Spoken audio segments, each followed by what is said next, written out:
Es el arte más amplio y profundo que la vida de quienes lo producen, indudablemente. De otra manera, nuestra apreciación de la producción artística se limitaría a la investigación y lectura que hacen de ella disciplinas como la historia, la sociología y la psicología. Hemos aceptado como convención desde el siglo pasado que un objeto para ser considerado arte debe ser producido por un ser humano dotado de pensamiento simbólico e intencionalidad para comunicar emociones, pensamientos y experiencias de vida. No obstante, se sostiene que la primera evidencia artística en este planeta fue realizada 40.000 años antes de Cristo por el Homo sapiens, al comunicar su inteligencia y sensibilidad mediante objetos de concha, piedra y representaciones pictóricas rupestres. Pero si desconociéramos el contexto en que se produjeron tales objetos prehistóricos, ¿tendrían el mismo significado para cada uno de nosotros hoy en día? Es muy probable que no. Lo ideal para apreciar el hecho artístico con libertad es no depender de las lecturas distanciadas e interesadas de terceros, que fuerzan lentes ajenos sobre nuestra propia manera de mirar y experimentar el arte. Desde la perspectiva del crítico de arte, como ya apuntó Charles Baudelaire, la crítica debería ser parcial, apasionada y política. Lo que quiere decir escrita desde un punto de vista exclusivo, pero un punto de vista abierto a los horizontes más amplios. Nunca ha sido esto más apremiante que cuando se estudia la mitificada producción artística de la dupla compuesta por Diego Rivera y Frida Kahlo, convertidos en patrimonio nacional mexicano, culto popular de masas y saga cosmética heroica y romántica articulada por la izquierda y el feminismo, especialmente desde fines de los 70s del siglo pasado. La reciente exhibición en el Musée National de Beaux-Arts du Québec, en Canadá, brinda una oportunidad excepcional para examinar críticamente la contribución artística de Rivera y Kahlo y los mitos que desde el ámbito personal terminaron permeando su legado por razones de reputación, moda y mercado. La muestra titulada Frida Kahlo, Diego Rivera y el modernismo mexicano es parte de la colección de Jacques y Natasha Gelman, que viaja modularmente alrededor del mundo. Esta es la ciudad número 58 que la acoge, permitiendo a cada museo adaptar el contenido a su propio concepto curatorial. En este caso, André Gilbert, curador del Museo de Quebec, ha desplegado más de 150 objetos en 19 secciones enfocadas en la pareja Rivera-Kahlo, aunque se exhiben obras de otros artistas mexicanos de renombre. Es una exhibición sobre una pareja, dice él. Así traté de diseñarlo. Ambos son importantes, aunque hoy la fortuna crítica de Frida Kahlo ha superado a la de su marido. Contamos pues, dice Gilbert, la historia de una pareja y ponemos a Frida en el corazón de cada sala. Al entrar a la sala del pabellón La Sonde, es evidente que la curaduría ha dado preeminencia a la figura de Frida Kahlo sobre la del resto de los expositores, incluido Diego Rivera. No solo se muestran 5 de los 20 conocidos autorretratos de la colección Gelman, sino también numerosas fotografías suyas tomadas por conocidos fotógrafos como Edward Weston, Manuel Álvarez Bravo, Giselle Freund y Nicolas Murray, autor de una conocida serie de fotografías en color. Además, se enfatizan producciones del padre del artista, Guillermo Kahlo, junto con breves filmes biográficos de la pareja y el vestuario típico de Kahlo que también coleccionaron los Gelman. Desde la primera sala, dedicada a la obra de Diego Rivera, el personaje central en las restantes es Kahlo, a pesar de la compañía de obras de grandes muralistas como José Clemente Orozco y David Alfaro Siqueiros, y pinturas maduras de Rufino Tamayo, Carlos Mérida y María Izquierdo.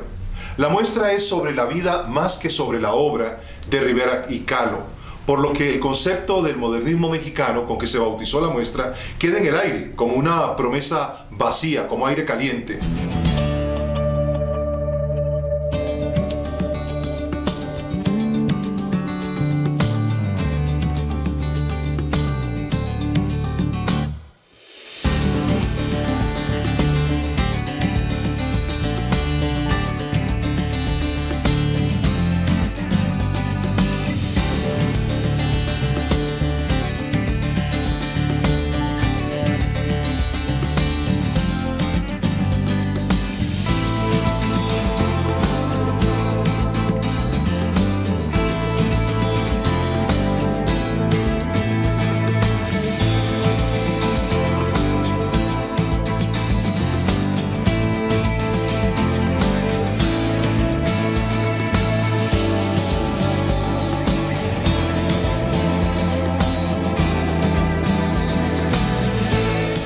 Kahlo nunca destacó como pintura o dibujante antes de conocer a su futuro esposo en 1928 en una fiesta de activistas de izquierda organizada en la casa de su amiga en común, la fotógrafa Tina Modotti. Había pintado solo por 4 años, sin mayor técnica o dominio compositivo y enfáticamente, según su propia confesión, motivada por su dimensión terapéutica.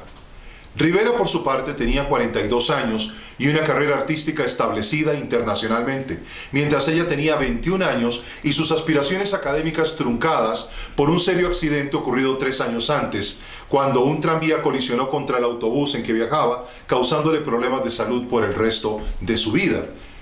Problemas que afectaron, entre otras cosas, una propensión al aborto espontáneo. Ese mismo año, Rivera la retrata en un fresco llamado El Arsenal del ciclo de la Revolución Proletaria, que pintaba para el Ministerio de Educación Pública. Aparece flanqueada por Tina Modotti, Julio Antonio Mella y David Alfaro Siqueiros. Viste una falda negra y blusa roja con una estrella roja sobre el pecho que afirma su reciente membresía en el Partido Comunista de México.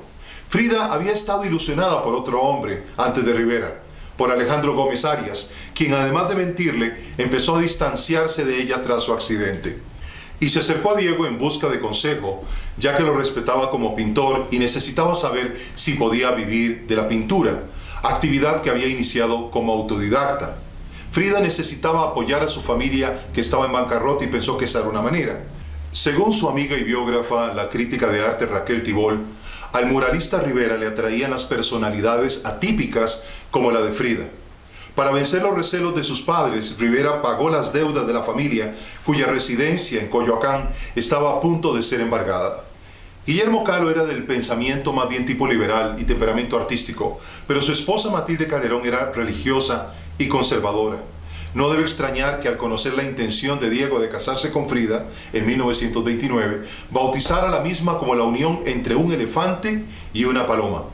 Diego era un hombre mayor, gordo, feo, con bronquitis crónica, los ojos con conjuntivitis, hasta el punto de que tuvieron que internarlo varias veces por temor a que perdiera la visión. Además, era un hombre desasiado y con un pasado preocupante por mujeriego. Lo compensaba con su impresionante cultura y escala como pintor y maestro. Frida, quien era básicamente autodidacta, como ya dijimos, pintaba en un estilo muy naif, primitivo, retomando con frecuencia la antigua tradición del exvoto mexicano, incorporado de la cultura española durante la conquista. No había tenido un maestro y parece haberlo encontrado en Diego Rivera, quien afirmó al conocer sus obras tempranas lo siguiente: los lienzos revelaban una desacostumbrada fuerza expresiva, una exposición precisa de los caracteres y auténtica seriedad. Poseían una franqueza fundamental y una personalidad artística propia. Transmitían una sensualidad vital, enriquecida mediante una cruel, si bien sensible, capacidad de observación. Para mí, dice Rivera, era evidente que tenía ante mí una verdadera artista. Lo que hace Rivera es animarla a seguir pintando, reafirmando temáticamente el descubrimiento que había hecho mientras convalecía del ya citado accidente. Me retrato a mí misma, decía Frida, porque paso mucho tiempo sola y porque soy el motivo que mejor conozco. De las cerca de 150 obras que produjo durante su vida, 55 son autorretratos. A diferencia de Diego Rivera, que era un virtuoso de la pintura y el dibujo formal y conceptualmente, la obra del autodidacta Kahlo debe mucho a cierta facilidad innata. No obstante, sus dibujos en la tradición de los exvotos van siempre acompañados de notas referenciales escritas a mano, mientras sus pinturas son intencionalmente folclóricas o crudos tratamientos a partir de elementos de la cultura popular, alimentados a veces por algunas notas rojas de origen periodístico. Pero su obra se refina a partir de los 30, cuando debe abandonar México con su marido para una estancia de 4 años en los Estados Unidos, debido a la persecución política desatada por el gobierno de Plutarco Elías Calles, que abandona la política cultural que promovía la pintura mural y rescinde los contratos con los artistas muralistas. Incluso algunos frescos son destruidos, como el mural de Rivera La Creación, ubicado en el anfiteatro Simón Bolívar de la Escuela Nacional Preparatoria en la capital mexicana.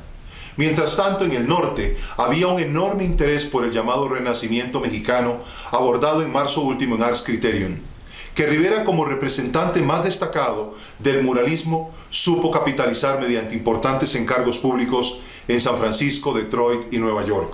Un año antes, en 1931, el Museo de Arte Moderno de Nueva York había dedicado su segunda mayor retrospectiva a la obra de Diego Rivera. La anterior había sido dedicada a Matisse. Rivera vendió más obra que Picasso, aún en plena recesión económica estadounidense. Era el artista de moda y los industrialistas lo perseguían para comisionarle obras públicas y de caballete. Aunque todos sabían de sus inclinaciones políticas comunistas, ignoraban ese aspecto, agregándolo a los matices étnicos y la autenticidad del cotizado artista.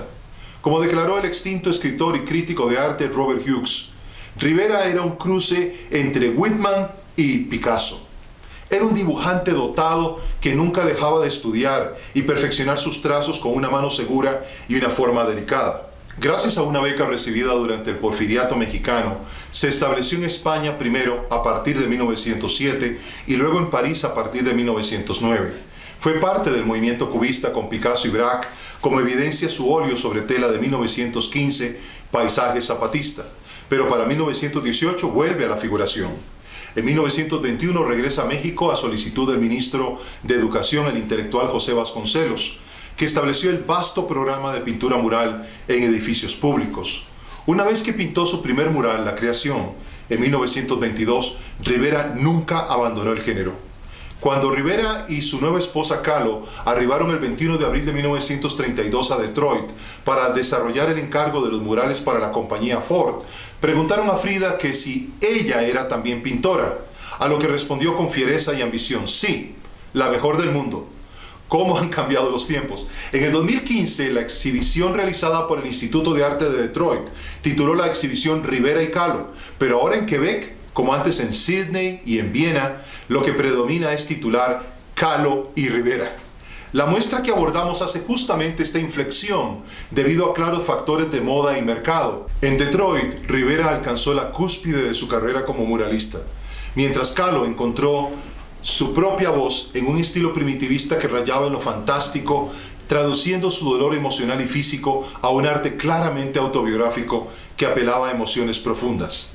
Rivera, por su parte, amaba la grandilocuencia de las declaraciones políticas y públicas, de sus enormes formatos y contenidos sociopolíticos. No obstante, las 4 paredes de frescos sobre la industria de Detroit, pintados sobre yeso húmedo en el estilo pictórico renacentista, crearon lo que la crítica ha bautizado justamente como una capilla sixtina secular. En ella, un Rivera radicalizado por la Revolución Mexicana y su adopción de la doctrina comunista, aunque para entonces había renunciado al Partido Comunista por su enfoque stalinista, representó a los trabajadores de la planta automotriz de la compañía Ford en Río Rojo como héroes, tal y como hizo con los campesinos en las pinturas murales de su tierra natal. En uno de los frescos, una enorme imprenta se transformó en una deidad azteca, en una especie de convergencia entre el poder de la industria y la identidad mexicana. Rivera y Kahlo expresaban su identidad cultural de manera diferente. Rivera era optimista sobre el potencial de una síntesis cultural entre Mesoamérica y Norteamérica. La muestra en Quebec expone 50 fotografías de alta calidad sobre los murales de Rivera para ilustrar este crucial periodo. Pero donde él tendía un puente, Kahlo levantaba un muro. Esto fue medular para el desarrollo creativo de Kahlo a partir de esta década, con base en sus pinturas, en su mayoría de pequeño formato, que exploraban la intimidad de su propio cuerpo, sus sueños, pesadillas y las dolorosas adicciones físicas que le acompañarían hasta su deceso en 1954 en un aparente suicidio. 4 obras de este periodo confirman su afirmación como autora primitivista, atisbando a veces en la dimensión de lo fantástico en esta etapa. Primero, su retrato del doctor Leo Elitzer, cirujano torácico del Hospital de San Francisco, quien la había tratado mientras estuvo allí con Rivera, de quien era amigo desde 1926. La obra, un óleo sobre Masonite, fue hecha en agradecimiento por sus servicios, pero la relación con la pareja se mantuvo varias décadas. Es el primero de 2 que realizó tras sendos tratamientos médicos. Kahlo confiaba totalmente en el doctor Elitzer, al punto de solicitarle consejo sobre si debía o no abortar al niño que llevaba en sus entrañas. Ya había abortado en 1930 por recomendación médica. El médico esta vez le recomendó a otro galeno del Hospital Henry Ford en Detroit, donde sopesó sus opciones. Escribió entonces: Después de haber sopesado todas las dificultades que un niño ocasionaría, estoy entusiasmada con la idea de tenerlo. Todo lo anterior, a pesar de que a Rivera no le interesaba tener más hijos después de su segundo matrimonio. Sin embargo, Kahlo sufre un aborto natural y registra la experiencia en un dibujo a lápiz que sirve de base para su óleo Hospital Henry Ford. La artista se muestra desnuda sobre una enorme cama de hospital que parece flotar. La sábana debajo de su cuerpo está empapada de sangre. De su vientre, aún henchido por el embarazo, flotan 3 cuerdas rojas como si fueran venas y a las que se enlazan símbolos de su sexualidad y fallido embarazo. Una de ellas muestra en el centro al feto sobredimensionado de lo que ella llamaría luego el pequeño Dieguito. El tercer elemento es un caracol que representa la lentitud del aborto, pero también es un símbolo de concepción y parto. 3 hilos conectan la causa del aborto en la parte inferior de la cama, como una maqueta médica de un modelo óseo a la derecha que recuerda las fracturas pélvicas y de columna que había sufrido antes de conocer a Rivera, así como una máquina de uso médico a la izquierda que servía como esterilizador con base en vapor, que se usó en la operación. La flor de color violeta al centro es una orquídea que le llevó Diego al hospital. La obra evoca tanto impotencia y desamparo como un estado de ánimo que sumó a su creciente crítica hacia los estadounidenses y su estilo de vida. Hay nuevamente una semejanza en esta obra con las características votivas de sus obras de pequeño formato sobre metal. No incluye una explicación en texto como en las obras tradicionales del siglo XIX y XX, excepto por escribir el nombre del hospital, pero sigue la misma tradición bibliográfica naif con ribetes fantásticos. También su obra Autorretrato en la frontera entre México y Estados Unidos, que la muestra en un elegante vestido rosa, sosteniendo en su mano izquierda una bandera mexicana, erguida como si estuviera sobre un pedestal ante un mundo dividido por la tradición y el modernismo. En el norte, la técnica con sus feas chimeneas industriales, y en el sur el paisaje y la herencia cultural precolombina. Hay un simbolismo claro al mostrar los recursos de la fertilidad en el sur en contraste con la infertilidad del norte. El ciclo de la vida está claramente simbolizado en esta obra por la presencia de las deidades mexicanas Quetzalcóatl y Tezcatlipoca, que corresponden en la composición al sol y la luna sobre las ruinas de un viejo templo prehispánico. En una carta al doctor Schletzer escribe: "La High Society de aquí me saca de quicio y me sublevan todos estos tipos ricos, pues he visto a miles de personas en las peores de las miserias, sin lo mínimo para comer y sin un lugar para dormir. Eso es lo que más me ha impresionado. Es espantoso ver a estos ricos que celebran fiestas de día y de noche, mientras miles y más miles de personas mueren de hambre. Aun cuando me interesa mucho todo este progreso industrial y mecánico de Estados Unidos, encuentro que los americanos carecen de sensibilidad y sentido del decoro. Viven como un enorme gallinero sucio e incómodo. Las casas parecen hornos de pan y el tan traído y llevado confort no es más que un mito". En esta obra en particular no vemos la síntesis con que comulga Rivera. Ella definitivamente no cree en los beneficios de la vida americana que celebra su esposo. El único crisol en la pintura es ella viviendo el momento con su cuerpo en medio. Finalmente, en el collage "Allá cuelga mi vestido en Nueva York", realizado en 1933, define el rumbo de su producción. A la izquierda representa a la actriz sexy fatal Mae West, que fuera famosa no solo por usar su sexualidad para escalar en el cine, sino que además fue guionista y escenógrafa. Frida la admiraba por su empoderamiento, afirmado en frases como: "Cuando soy buena, soy muy buena, pero cuando soy mala, soy mejor". Este collage simbólico retrata con cierta ironía los íconos del capitalismo moderno en términos de decadencia de los valores humanos. Kahlo no oculta su desacuerdo con Rivera por su fascinación con el progreso que domina el mundo capitalista del norte. Ella quiere regresar al sur, a México, mientras Rivera quiere quedarse más. El momento de ruptura ocurre cuando a sus continuas discusiones se suman las críticas públicas de su colega David Alfaro Siqueiros, que lo acusa de haberse vendido al capitalismo americano en el momento justo en que Rivera está realizando su mural al fresco Hombre controlador del universo en 1933 para la familia Rockefeller en el vestíbulo del edificio número 30 de la Plaza Rockefeller en Nueva York. Es claro el doble discurso que revela sus contradicciones. Rivera alteró su propuesta original del mural, agregando el retrato del revolucionario ruso Vladimir Lenin a la derecha de la figura central del mural, aceptando las presiones públicas. Eso no le impidió cobrar el equivalente hoy en día de $412,000 por la obra. Rockefeller pidió a Rivera en una respetuosa carta el 4 de mayo de 1933 que sustituyera la imagen de Lenin, ya que contradecía lo que buscaba en el espacio público de exhibición. Ante su negativa, todo el mural fue cubierto con pintura. 10 meses después fue demolido. Como respuesta, Rivera pintó otra versión de la obra, actualmente exhibida en el Palacio de Bellas Artes de México, que modificó insertando una caricatura de John Rockefeller coqueteando con una mujer con células de sífilis sobre sus cabezas. Rivera y otros muralistas que habían emigrado a Estados Unidos en busca de ingresos, como el propio Alfaro Siqueiros y José Clemente Orozco, gozaban de un ventajoso posicionamiento, talento e influencia en un periodo crítico de la historia mexicana. Pero sus vidas y carreras desnudaron un doble discurso común a la militancia de izquierda: mantener una ideología marxista sustentada por un mercado capitalista. El retorno a México se vuelve inevitable y el inicio de una nueva etapa en las artes visuales, gradualmente dominada por la abstracción y la no figuración, empieza a imperar. El realismo épico de Rivera súbitamente se empieza a ver tradicional, pero en cambio la carrera de Kahlo despega merced a su oportuna asociación con el surrealismo, mediante artistas influyentes como Salvador Dalí, Joan Miró, Marcel Duchamp y el líder del movimiento André Breton, que se mueve en 1938 a México con su esposa Jacqueline Lamba. Allí aboga con Rivera por un arte libre de restricciones políticas y estéticas, aprovechando el apoyo ideológico y la amistad en común con el líder marxista disidente León Trotsky y su esposa Natalia Sedova, que desde el año anterior vivían y trabajaban en calidad de exiliados en México. Breton escribe entonces el manifiesto para un arte revolucionario independiente que suscriben con Trotsky y Rivera.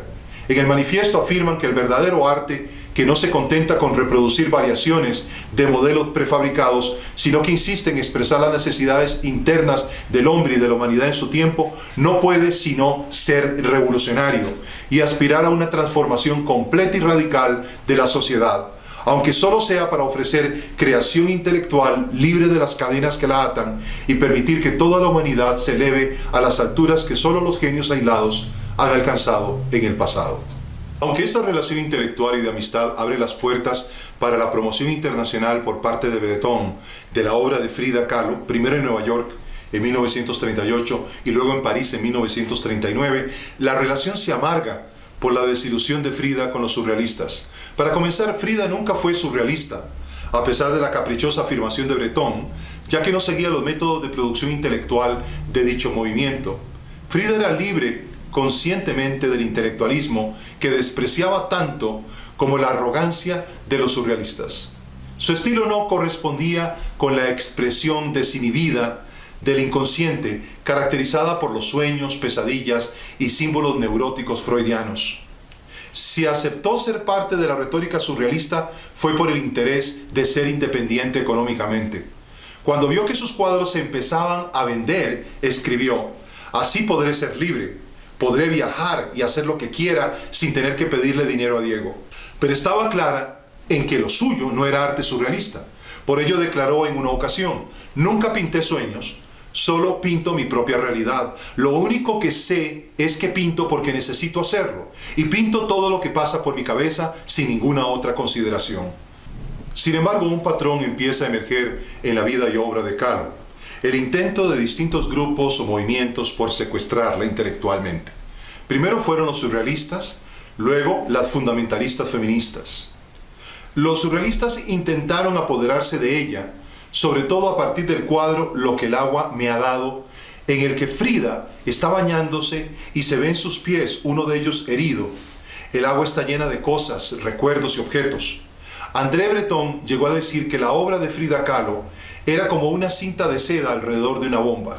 Su estancia en París hizo que se decepcionara para siempre de los surrealistas. En una carta a su amante Nicolás Murray escribió: "No puedes imaginarte lo jueputas que son esta gente. Me hacen vomitar. Son tan condenadamente intelectuales y degenerados que ya no los aguanto más. Ha valido la pena venir hasta aquí para ver por qué Europa se pudre y que todos estos tunantes son la razón de todos los Hitlers y Mussolinis. Te apuesto mi vida a que mientras viva voy a odiar este lugar y a sus habitantes. La propia esposa de Breton, Jacqueline Lamba, que había tenido varios devaneos lésbicos con Frida, aseguraba que las mujeres han estado siempre infravaloradas. Era muy duro ser pintora. Artistas también consideradas parte del movimiento surrealista, pero en realidad artistas de tipo fantástico, como Leonora Carrington y Remedios Varo, con las que equivocadamente ha sido comparada Kahlo, denunciaron siempre el rampante machismo chauvinista de los surrealistas. Su progreso en el mercado internacional le llevó a competir en precios y atención con Rivera, al tiempo que expuso las fisuras de su disfuncional matrimonio con Diego, porque este tenía sexo con distintas mujeres, incluso su hermana Cristina. Si bien es cierto, ella tenía también sus aventuras con distintos hombres, parte del problema se debía a su relación afectiva, que era casi abstinente en lo sexual. Rivera era celoso cuando ella estaba con otros hombres, por lo que fomentaba su relación con lesbianas, a las que sin embargo nunca Kahlo parecía amar. En su correspondencia y diarios se encuentran declaraciones profundas de amor solamente hacia hombres, en particular hacia el pintor catalán José Bartoli y el fotógrafo húngaro Nicolás Muray, a quien dijo amar casi tanto como a Diego y con quien convivió en Nueva York. A esta relación afectiva se debe la popularización de Frida en revistas de moda estadounidenses, fotos en color desarrolladas y publicadas por Muray que se incluyen en la presente exhibición en Quebec. Independientemente de sus rupturas y reencuentros, el único maestro que respetaba a Frida en lo político y artístico era Diego Rivera. Todas las personas que presumían su conocimiento o cultura le desagradaban profundamente según sus conocidos. A su regreso de Europa, abandona la casa que compartía en común con Rivera y se muda definitivamente a la casa que había heredado de sus padres en Coyoacán, la Casa Azul, hoy convertida en museo. Rivera le solicita el divorcio y este se consuma a finales de 1939. Frida se ve muy afectada por la separación y empieza a beber alcohol en grandes cantidades. Se niega a recibir sustento económico de su exesposo y refleja su estado en su conocida obra Las dos Fridas. La obra, que fue parte de la Exposición Internacional Surrealista realizada en 1940 en México debido a la Segunda Guerra Mundial, exhibe la bidimensionalidad emocional y cultural de Kahlo. En una tónica claramente biográfica y terapéutica, refleja la crisis matrimonial y el divorcio consumado. Las figuras conectadas por una arteria representan dos dimensiones de Frida. A la derecha, vestida a la usanza tehuana, como le gustaba a Diego Rivera, sostiene en su mano izquierda un amuleto con el retrato de su ahora exmarido cuando era niño, mientras su alter ego, a la izquierda del cuadro, la representa en estilo europeo, vestida de encaje, con un órgano que evoca la tradición católica del corazón de Jesús. Esta última trata de evitar desangrarse con una pinza de cirujano sobre una segunda arteria. Podría decirse que el éxito reciente de Frida se debe a su experiencia europea, que es menospreciada en medio de la ruptura. Se enfocará principalmente en sus autorretratos a partir de ahora, casi siempre descubriéndose a sí misma en la composición de frente, mostrando su rostro en un ángulo que recuerda a los retablos medievales. Casi siempre es el mismo rostro, con distintos adornos y fondos. Su expresión es impasible, posada a veces, derramando lágrimas o gotas de sangre. Se tratan de variantes del mismo concepto producidos en serie para vender y lograr la autosuficiencia financiera. A finales de 1939 reaparecen con mayor intensidad los dolores en su columna, por lo que tiene que viajar a San Francisco para someterse a un tratamiento con su amigo el doctor Schlesser. Rivera, quien se encontraba cumpliendo un encargo en la misma ciudad, le propuso volver a casarse, lo que ella aceptó de inmediato. Como ha dejado constancia Rivera, la separación había tenido malas consecuencias para ambos. Pero Frida puso condiciones para la boda, entre ellas que no volveríamos a mantener contacto sexual. Los siguientes años Kahlo vivirá con Rivera en la Casa Azul, seguirá atendiendo encargos cada vez con mayor formato y haciendo concesiones a compradores que desean autorretratos pero que muestren solo de la cintura para arriba para no afectar sus sensibilidades con los defectos que tenía Frida. Aunque empieza a enseñar en la Academia de la Esmeralda en 1942 y participa en varias exhibiciones colectivas, solo tendrá una exposición realmente importante hacia 1953, un año antes de su muerte, organizada por su amiga la fotógrafa Lola Álvarez Bravo, a la que asistirá en una cama de convaleciente. No obstante, su salud empezó a empeorar a partir de 1946, pese a la rápida atención médica e intervenciones quirúrgicas en el extranjero. Los problemas de salud de fondo que la agobiarán el resto de su vida y servirán como insumo de su expresión artística se descubrirán finalmente. Secuela del accidente de 1925 y una columna bífida que produjo su continua cojera. En el 48 vuelve a afiliarse al Partido Comunista y muchas de sus obras enfatizan panfletariamente su servicio al partido y la utilidad de la revolución comunista marxista. A partir de ahí, el deterioro de su salud se profundiza por su adicción al Demerol y otros analgésicos fuertes para el dolor extremo y el alcoholismo. Su obra de los últimos años se vuelve francamente mediocre por su estado general de salud. En medio de esa agonía resuenan hoy sus palabras: me gustan mucho las cosas, la vida, la gente. No quiero que la gente muera. No tengo miedo a la muerte, pero quiero vivir. El dolor no, eso no lo soporto. A partir de su muerte en 1954, Kahlo pasará gradualmente a la oscuridad, pese al esfuerzo de algunos biógrafos como Raquel Tibol. No ayudó mucho el hecho de que Diego Rivera, antes de su muerte en 1957, instruyera a su amiga y exmodelo Dolores Olmedo Patiño, a quien había confiado en fideicomiso su patrimonio y el de Kahlo, a que sellara por 15 años las muchas salas de lo que se convertiría luego en el Museo Olmedo, conteniendo las pertenencias dejadas en la Casa Azul por Frida. Es hasta la década del 70, con la emergencia de la conciencia feminista y una nueva generación de artistas mujeres que proclaman ideológicamente que la dimensión de lo personal es el resultado de una estructura de poder política patriarcal, que Kahlo comienza a ser utilizada como madrina del arte feminista. Algo parecido a lo que ocurrió con Georgia O'Keeffe, cuando las feministas de posguerra empezaron a hacer lecturas sexuales sobre sus enormes formatos que sobredimensionaban las flores al punto de evocar vulvas femeninas. Al menos en esa oportunidad, la estadounidense estaba viva para desmentir tales interpretaciones arbitrarias y hacer valer su concepto estético propio. Pero el hecho histórico que relanza la figura de Frida Kahlo al punto de crear un culto global y un fenómeno de mercadotecnia de su vida y obra fue la biografía escrita por Hayden Herrera en 1983, que fomentó una ola de atención internacional y exhibiciones en torno a la primitivista mexicana. Frida fue así secuestrada por segunda vez, con su rebozo folclórico y cejas unidas como un emblema de facciones radicales del fundamentalismo feminista, al punto de que su vida ha terminado opacando su obra. Una de las razones innegables de esto, además de la connotación biográfica de sus obras más conocidas, es el hecho de que Frida haya sido conocida más a través de las miles de fotografías que le tomaron y publicaron artistas como Manuel Álvarez Bravo, Nicolás Muray, Imogen Conigan, Edward Weston y Tina Modotti, entre otros célebres, que por su propia obra plástica, la cual incluso hoy es difícil de apreciar fuera de ciertas salas en México o en imágenes de alta resolución en bancos digitales. Fue la única de las 6 hijas del matrimonio Kahlo en aprender a retocar, colorear, trabajar en el cuarto oscuro y hacer fotografía. Por ello aprendió tempranamente a posar en todas sus fotos con una especie de laxitud sensual, como apuntó en su momento la crítica Raquel Tibol.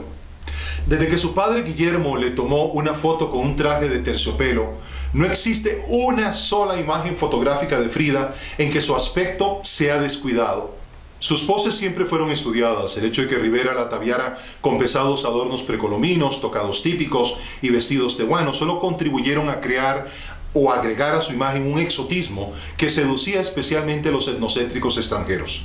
Kahlo compensaba sus carencias técnicas en el dibujo y la pintura con una gran imaginación que era tanto sombría como exuberante, aprovechando las raíces precolombinas y el arte popular religioso, los exvotos por ejemplo, y callejero, para crear una expresión cruda ideológicamente en sus pinturas político-panfletarias, kitsch en su última producción y de dolorosa subjetividad en sus pinturas mejor logradas entre los 30 y 40. Me refiero a sus mejores autorretratos como Las dos Fridas, La columna rota y Mis padres y yo. Como explicó ya en el 2001 en la revista Time el extinto crítico Robert Hughes, Frida, vista bajo cualquier criterio razonable, no es una gran pintora, sino una mujer recia y talentosa que gracias a su sufrimiento hagiográfico, por no mencionar el ardor con que es coleccionada por gente como Madonna, se ha convertido, superando incluso a Artemisia Gentileschi, en el emblema de las artistas santas del feminismo. No obstante, la historiadora Araceli Rico Cervantes, en su tesis doctoral en la Sorbona sobre la pintura mexicana, ha ubicado a Kahlo dentro de la comunidad de enfermos creadores, recordando a Van Gogh, a Egon Schiele, a Marcel Proust o Antonin Artaud. Si ponemos atención al artista, su martirio físico fue más una oportunidad que una amenaza en su vida, lo que la distancia por mucho de cualquier santo mártir. Como era joven, esta desgracia no tomó rasgos trágicos. Sentía energías suficientes para hacer cualquier cosa en lugar de estudiar para ser médico. Y sin darme cuenta, empecé a pintar. Ni surrealista, ni feminista. Frida Kahlo produjo más allá del culto absurdo que se le rinde, obras de estilo primitivo con referencias al arte fantástico mexicano, a la manera de su coterránea y amiga María Izquierdo, como se evidencia en su obra Sueño y Presentimiento, o la obra de Antonio Ruiz, con su Sueño de la Malinche de 1939, o el pintor e ilustrador simbolista Julio Roelas en su óleo La Domadora de 1897. Todos compartieron con Kahlo el ser autodidactas, de expresión ingenua, composiciones a menudo sin perspectiva, con planos dominados por elementos populares y vernáculos mexicanos. Es interesante que Izquierdo, quien fue la primera artista mexicana que había expuesto internacionalmente en 1930, se convirtiera en la figura dominante del primitivismo mexicano, desbancando el legado de Kahlo, a pesar de que murió al año siguiente de Kahlo. Para efectos de aclaración a las fundamentalistas, la única obra importante de denuncia contra el feminicidio realizada por Frida no creó tendencia en su producción, enfocada más en su propia vida y drama. Me refiero, por supuesto, al óleo sobre metal de 1935 titulado Unos cuantos piqueticos, inspirada en un crimen pasional reportado en medios periodísticos. El homicida, según la prensa, se defendió ante el juez a raíz del atroz hecho, declarando: pero si no eran más que unos cuantos piquetitos. El uso del crimen fue usado simbólicamente por Kahlo, aludiendo no a la situación de las mujeres, sino a la situación propia que vivía por la aventura de Rivera con su hermana Cristina. Merced a colecciones privadas como la de Jacques y Natasha Gelman, podemos aquilatar sin tanto ruido mediático o lecturas ideologizadas el valor real de la obra de Rivera y Kahlo. Fuera de México, exceptuando sus murales estadounidenses, es difícil acceder de primera mano a la obra de ambos artistas. La colección que nutre la muestra en Quebec está compuesta por 300 pinturas y no cuenta con un lugar permanente para exhibir, aunque estuvo en un tiempo en un pequeño pueblo de Cuernavaca. Sin embargo, ha seguido creciendo, incluso desde la muerte de Natasha Gelman en 1998. Su marido Jacques hizo fortuna como productor de cine de las más famosas películas de Mario Moreno Cantinflas, pero dedicó su fortuna y tiempo libre a buscar alrededor del mundo obras de arte con un criterio que ha permitido que hoy se exhiba su colección de arte europeo moderno en el Museo Metropolitano de Nueva York. La curaduría del Museo de Bellas Artes en Quebec califica las obras de la itinerante colección Gelman como muy representativas de un periodo extraordinariamente fructífero del arte mexicano, en referencia al muralismo, corriente de la que Rivera fue el líder indiscutible.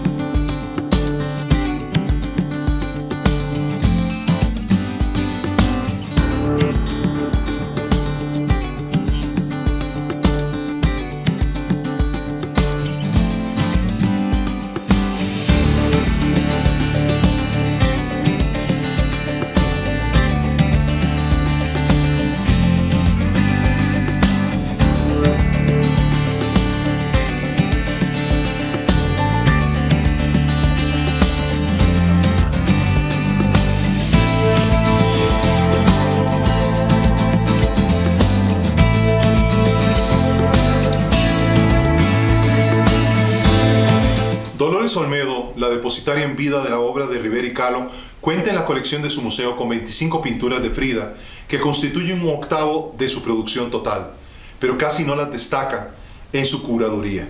Antes de su muerte, acaecida en el 2002, había declarado al diario Los Angeles Times que en el futuro Kahlo se desvanecerá. Por ahora el pronóstico de Olmedo sobre el culto de Frida Kahlo no parece disiparse, y como en Quebec, Kahlo, y no Rivera, es el centro de atención. El hecho de que el llamado arte contemporáneo está dominado por aquellos que políticamente tienden con grandilocuencia a la izquierda y las causas liberales, sumado a un pluralismo estilístico que busca conciliar el arte con las tendencias inclusivas y diversas de moda, explica por qué la vida, más que la calidad de la obra de Kahlo, la mantienen vigente. Lo que ocurre hoy con este desplazamiento no es inusual. El pintor neerlandés del siglo XVII, Johannes Vermeer, pasó en total oscuridad por 2 siglos después de su muerte, hasta que fue redescubierto para ocupar su lugar entre los grandes de la historia del arte. Otro tanto ocurrió con Vincent van Gogh, que fue popular solo para su hermano Theo, pero cuyas pinturas se venden ahora por más de $50 millones cada una. Esto solo demuestra que la historia puede cambiar para mejor o para peor, por lo que es difícil predecir el futuro. El examen crítico del arte deja claro que el gusto es subjetivo, que la moda y el mercado gravitan promoviendo a menudo lo insustancial y que nadie puede mantener la misma reputación por siempre. Esto, que debería hacernos más humildes en nuestros juicios y opiniones, ha alcanzado por igual a Frida Kahlo y a Diego Rivera. Les habló Juan Carlos Flores desde el Museo Nacional de Bellas Artes en Quebec para Ars Criterium.